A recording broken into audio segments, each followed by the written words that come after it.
स्वयं विचार चैनल में आपका स्वागत है। आज हम आपको पूरे शिव परिवार का बहुत ही अच्छा व्रत बताने जा रहे हैं, जिससे पुत्र, प्रेम, संतान, धन संपत्ति और स्वास्थ्य का लाभ तो मिलता ही मिलता है।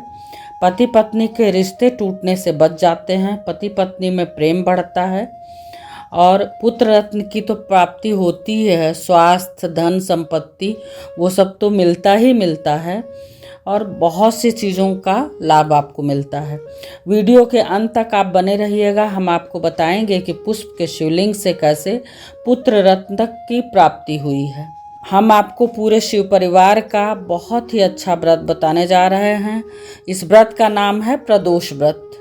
सायं 5 से 7 का जो समय होता है उसे प्रदोष व्रत कहते हैं। सूर्यास्त से 1 घंटे पहले और 1 घंटे बाद का जो समय होता है उसे प्रदोष व्रत कहते हैं। दिन और रात्रि के मिलन का जो समय होता है उसे प्रदोष काल कहते हैं। प्रदोष काल के समय त्रयोदशी तिथि लगी होनी चाहिए। कभी कभी द्वादशी के दिन सायं प्रदोष काल के समय त्रयोदशी लग जाती है, तो प्रदोष व्रत द्वादशी के दिन भी पड़ जाता है। इसमें उदया तिथि का महत्व नहीं होता है। व्रत वाले दिन प्रदोष काल में त्रयोदशी तिथि होनी चाहिए। इस व्रत में आपके सारे ग्रह दोष मिट जाते हैं। पूरा शिव परिवार ही होता है। गणेश जी रहते ही हैं, तो यदि बुध का कोई ग्रह दोष है तो वो दूर हो जाता है। देव सेनापति कार्तिकेय आपकी सुरक्षा के लिए रहते ही हैं। देवों के देव महादेव और जगत जननी माता पार्वती तो होती ही हैं। शंकर जी की आराधना करने से राहु केतु शांत होते हैं। राहु केतु का आपके जीवन पर जो खराब असर पड़ता है वो भी ठीक हो जाता है। ग्रह दोष शांत हो जाता है। चंद्रमा तो शंकर जी के माथे पर ही स्थिर रहते हैं, इसीलिए सोमवार का विशेष महत्व है। चंद्रमा यदि आपकी कुंडली में कमजोर हो या चंद्रमा की वजह से कोई परेशानी हो तो वो भी इस व्रत के रहने से दूर हो जाता है। यदि मंगल भी आपकी कुंडली में सही नहीं है तो माता की कृपा से वो भी ठीक हो जाता है।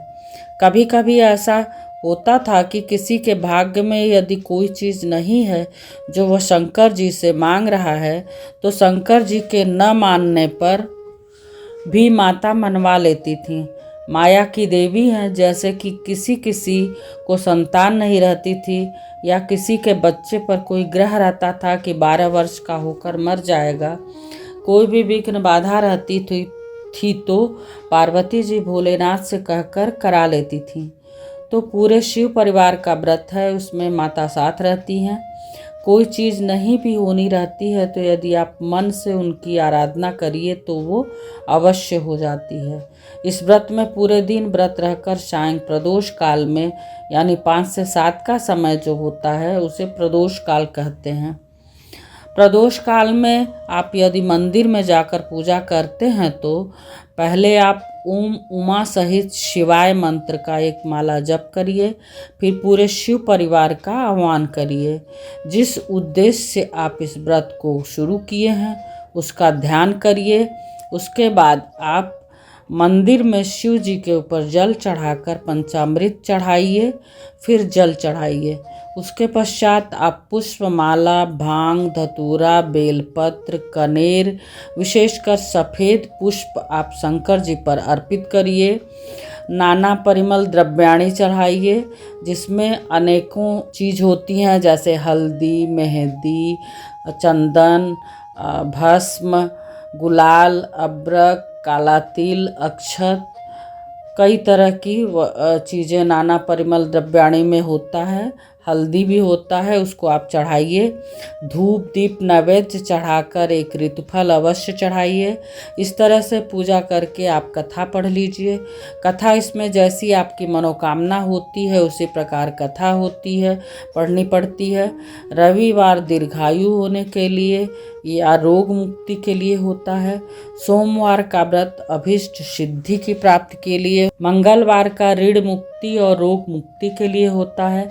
बुधवार का मनोकामना सिद्धि के लिए होता है। बृहस्पतिवार का शत्रु विनाशक होता है। शुक्रवार सौभाग्य और समृद्धि के लिए व्रत होता है। शनिवार का पुत्र प्राप्ति और पद प्राप्ति के लिए होता है।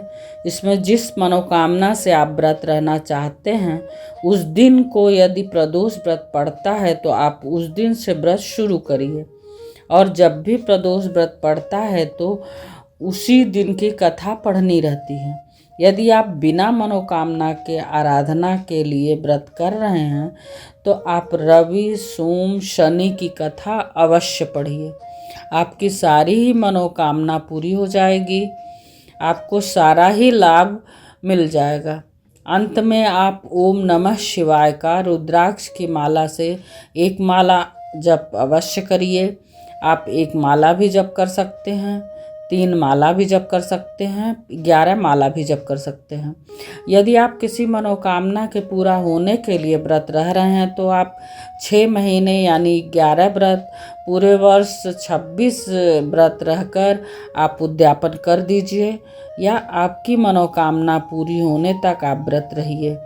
फिर मनोकामना पूरी होने के बाद आप व्रत का उद्यापन करिए। 1 वर्ष होने पर उद्यापन कर देते हैं, आपकी मनोकामना पूरी नहीं हुई है तो आप मनोकामना पूरी होने तक व्रत करते रहिए। मनोकामना पूरी हो जाने पर आप विधिवत उद्यापन करिए। 1 दिन पहले आप गणेश जी का आह्वान करिए, रात्रि जागरण कर भजन कीर्तन करिए। अगले दिन ब्राह्मण बुलाकर, अपने परिवार कुटुंब के लोगों को बुलाकर आप स्नानादि से निवृत्त होकर रंगीन वस्त्रों से मंडप को सजाकर शिव पार्वती की मूर्ति स्थापित करिए। विधि पूर्वक पूजन करें, अग्नि में खीर का हवन करें। हवन के समय ओम उमा सहित शिवाय नमः मंत्र से 108 बार आहुति दें। हवन करने के बाद सुयोग्य सपत्नीक ब्राह्मण को आप यथाशक्ति दक्षिणा देकर उनसे आशीर्वाद ग्रहण करें। उनसे कहलवाएं कि हम प्रसन्न हुए। फिर उनकी अनुमति से अपने परिवार एवं कुटुंब के साथ भोजन करें। इस व्रत से उद्यापन पूर्ण हुआ। व्रती पुत्र पौत्रादि से संपन्न होकर आरोग्यता प्राप्त करता है, उसके सभी मनोरथ पूर्ण होते हैं। इसमें किसी प्रकार का संदेह नहीं है। यदि आप एक भी प्रदोष व्रत रहना चाहते हैं तो आप शुक्ल पक्ष का प्रदोष व्रत रह सकते हैं, या आप कृष्ण पक्ष का भी प्रदोष व्रत रह सकते हैं।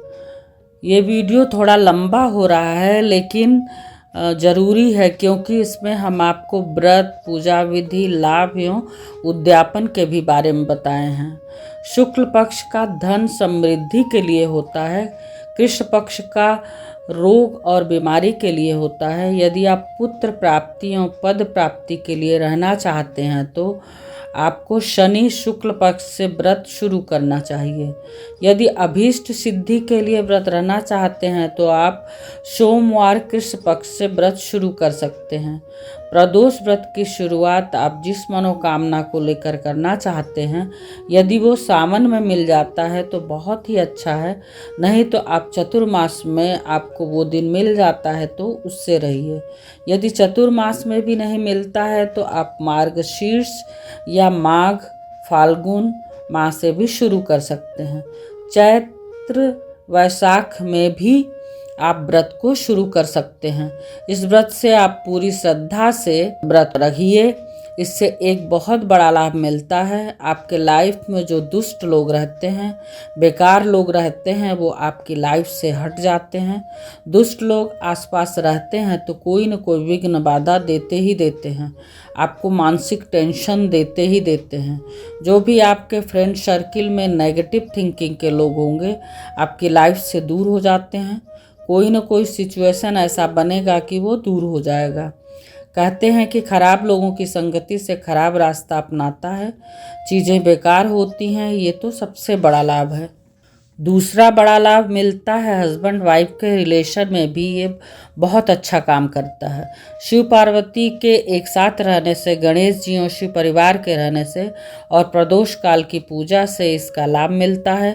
ये दिन और रात्र के मिलन का समय होता है, इसलिए बहुत से पति पत्नी के रिश्ते टूटने वाले जो होते हैं, यदि आप प्रदोष का व्रत करते हैं तो वो टूटने से बच जाते हैं और आपस में प्रेम बढ़ता है।